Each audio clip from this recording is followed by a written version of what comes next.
ओम शांति। आज सुनते हैं 31 दिसंबर 93 के अव्यक्त बाप दादा के मधुर महावाक्य। ये इस 93 की लास्ट मुरली है न्यू ईयर के टाइम की। तो प्यारे बाबा की आज की मुरली में 4 क्वेश्चन। नंबर 1, पुरानी दुनिया की दिनचर्या और नई जीवन की दिनचर्या में क्या अंतर है।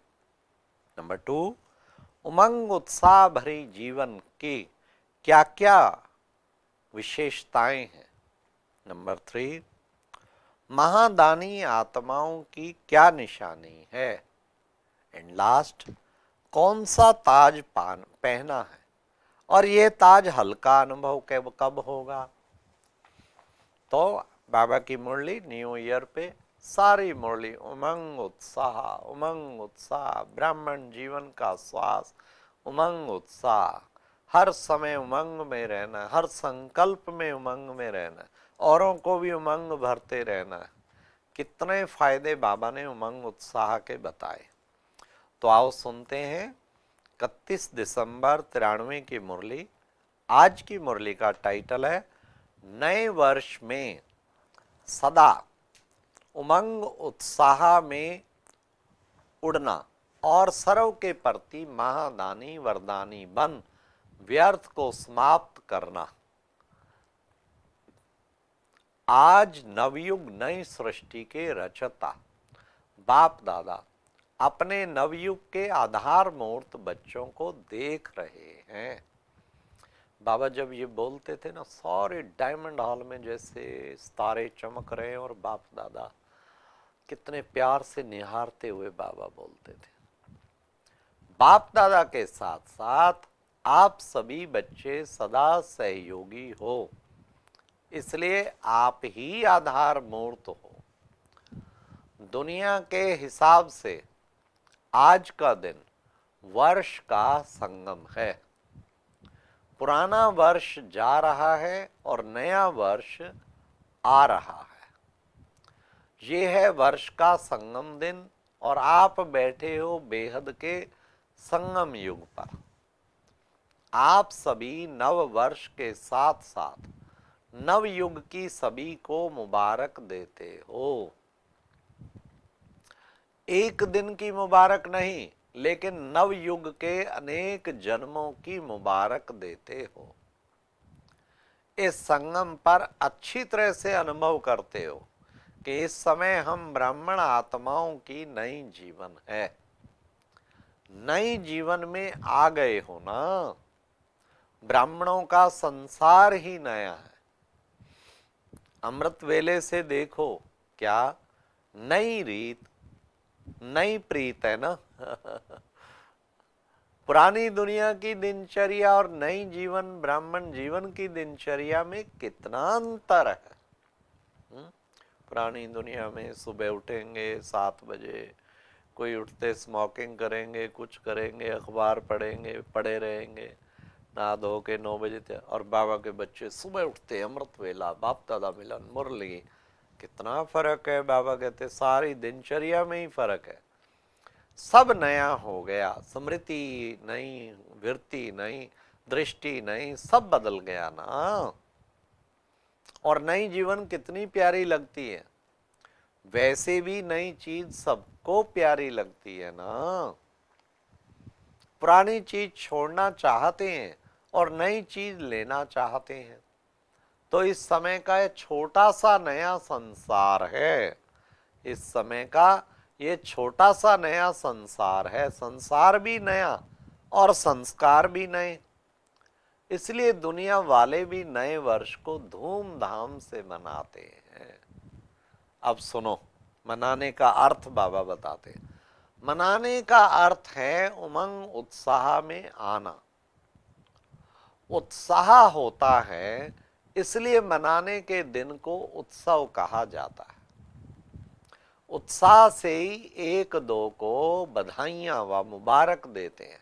हाँ, happy new year, happy new year. कितना व्हाट्सएप पे क्या मैसेजेस, क्या मेल, क्या आपस में क्या कल्चर प्रोग्राम, क्या क्या क्या करेंगे। बधाइयां व मुबारक देते हैं व ग्रीटिंग्स देते हैं। आप ब्राह्मण आत्माओं के लिए हर दिन उत्सव है। हमारा तो हैप्पी न्यू ईयर क्या, हैप्पी न्यू युग, पूरा युग ही संगम युग ही उत्सव का है। आप ब्राह्मण आत्माओं के लिए हर दिन उत्सव है। सदा उत्सव अर्थात उमंग उत्साह में रहते हो। यह उमंग उत्साही ब्राह्मण जीवन है। दुनिया की रीति प्रमाण विशेष दिन को मानते हो, आज मनाने के लिए इकट्ठे हुए हो ना, लेकिन आपका नवयुग नई जीवन का उमंग उत्साह सदा ही है। ऐसे नहीं कि 2 तारीख हो जाएगी तो उमंग उत्साह खलास हो जाएगा। यहाँ तो बढ़ता ही जाएगा। 1 मास हो गया तो और खत्म हो जाएगा। हर दिन उमंग उत्साह बढ़ता है, कम नहीं होता। ऐसे है ना कि अपने अपने स्थान पर जाएंगे तो उत्साह खत्म हो जाएगा। हर घड़ी उमंग उत्साह की है, क्योंकि उमंग उत्साह ही आप ब्राह्मणों की उड़ती कला के पंख हैं। इस उमंग उत्साह के पंखों से सदा उड़ते रहते हो। अगर कार्य अर्थ कर्म में भी आते हो कि फिर भी उड़ती कला की स्थिति से कर्म योगी बन कर्म में आते हो, तो उड़ती कला वाले हो ना, तो बिना पंखों के तो उड़ नहीं सकते। यह उमंग उत्साह उड़ती कला के पंख सदा साथ हैं। यह उमंग उत्साह आप ब्राह्मणों के लिए बड़े से बड़ी शक्ति है। नीरस जीवन नहीं है। दुनिया वाले तो कहेंगे कि क्या करें, रस नहीं है, नीरस है, बेरस है। और आप क्या कहेंगे, उमंग उत्साह का रस है ही है। कभी दिल शिकस्त नहीं हो सकते हो, सदा दिल खुश, कैसी भी मुश्किल वाला हो, लेकिन उमंग उत्साह मुश्किल को सहज कर देता है। उत्साह तूफान को भी तोहफा बना देता है। वाह, क्या जबरदस्त बाबा के वाक्य है। तूफान को भी तोहफा बना देता है। पहाड़ को भी राई नहीं लेकिन रुई बना देता है। वाह वाह वाह वाह। केवल उत्साह में रहो, सब कुछ ठीक होता जाएगा। उत्साह किसी भी परीक्षा व समस्या को मनोरंजन अनुभव करता है। इसलिए उमंग उत्साह में रहने वाले नवयुग के आधार मूर्त नव जीवन वाले ब्राह्मण आत्माएं हो। अपने को जानते हो, मानते भी हो या सिर्फ जानते हो, क्या कहेंगे, जानते भी हैं, मानते भी हैं और उसी में चलते भी हैं। सदा ये उत्साह रहता है कि कल पहले भी हम ही थे, अब भी हैं और अनेक बार हम ही बनेंगे। तो अविनाशी उत्साह हो गया ना, थे, हैं और सदा होंगे, तीनों काल का हो गया ना, पास्ट, प्रेजेंट और फ्यूचर। 3 काल हो गए तो अविनाशी हो गया ना। बाप दादा देख रहे थे कि अविनाशी उमंग उत्साह में रहने वाली आत्माएं नंबरवार हैं या सब नंबर 1 है। जब हैं ही निश्चय बुद्धि विजयी, तो विजयी तो जरूर नंबर 1 होंगे ना, नंबरवार थोड़े ही होंगे। तो सदा नवजीवन के इस उत्साह में उड़ते चलो, क्योंकि आप आधार मूर्त तो सिर्फ अपने जीवन के लिए आधार नहीं हो, लेकिन बाबा ने कहा सिर्फ अपने जीवन के लिए उद्धार नहीं हो, उद्धार मूर्त आधार नहीं हो, लेकिन विश्व के सर्व आत्माओं के आधार मूर्त हो। आपकी श्रेष्ठ वृत्ति से विश्व का वातावरण परिवर्तन हो रहा है। आपके पवित्र दृष्टि से विश्व की आत्माएं और प्रकृति दोनों पवित्र बन रही हैं। आपकी दृष्टि से सृष्टि बदल रही है। आपके श्रेष्ठ कर्मों से श्रेष्ठाचारी दुनिया बन रही है।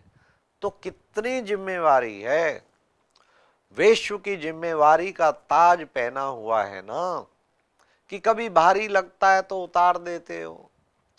क्या करते हो, जो डबल लाइट रहते हैं उनको ये जिम्मेवारी का ताज भी सदा लाइट अनुभव होगा। भारी नहीं लगेगा। इस समय के ताजधारी भविष्य के ताजधारी बनते हैं। तो नए वर्ष में क्या करेंगे, बताओ आप क्या करेंगे? अव्यक्त वर्ष भी मनाया। अव्यक्त वर्ष अर्थात फरिश्ता बन गए। वाह, चेक करो कि अभी बनना है। फरिश्ते क्या करते हैं? अव्यक्त का अर्थ ही है फरिश्ता।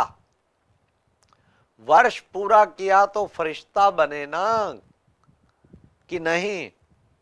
अव्यक्त वर्ष अभी लंबा कर दें, 2 वर्ष का 1 वर्ष बना दें, अभी और आगे बढ़ना है ना।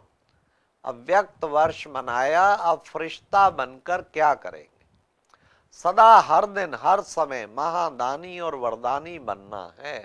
तो वर्ष महादानी वरदानी वर्ष मनाओ। जो भी संबंध संपर्क में आए उस आत्मा को महादानी बन कोई ना कोई शक्ति का, ज्ञान का, गुण का दान देना ही है। तीनों खजाने कितने भरपूर हो गए हैं। ज्ञान का खजाना भरपूर है कि थोड़ा कम है। मास्टर नॉलेजफुल होना तो ज्ञान का खजाना भी है, शक्तियों का खजाना भी है और गुणों का खजाना भी है। तीनों में संपन्न हो कि एक में संपन्न हो, 2 में नहीं। वर्तमान समय आत्माओं को तीनों की बहुत आवश्यकता है। सारा दिन में कोई ना कोई दान देना ही है, चाहे ज्ञान का, चाहे शक्तियों का, चाहे गुणों का, लेकिन देना ही है। इतना सुंदर बाबा आजकल की मुरलियों में महादानी, दान देना है, दान देना। महादानी आत्माओं का बिना दान दिए हुए कोई भी दिन ना हो। बाबा ने एक बार अव्यक्त मुरली में कहा कि बच्चे, जिसको दान का शौक होता है ना, अगर कोई ना भी आए तो भी ढूंढ के भी दान करता है ऐसे नहीं वर्ष पूरा हो जाए और कहो हमें तो चांस ही नहीं मिला।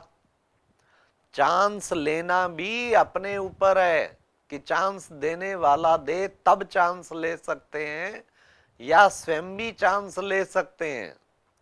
लेना आता है कि कोई देवे तो लेना आता है। कोई चांस नहीं देगा तो क्या करेंगे? देखते सोचते रहेंगे, बस सारी उम्र पूरी कर देंगे सारे दिन में चाहे ब्राह्मण आत्माओं के, चाहे अज्ञानी आत्माओं के संबंध संपर्क में तो आते ही हो ना। जिसके भी संबंध संपर्क में आओ उनको कोई ना कोई दान अर्थात सहयोग दो। और अब यह एक बहुत अच्छी वीडियो भी जरूर देखें।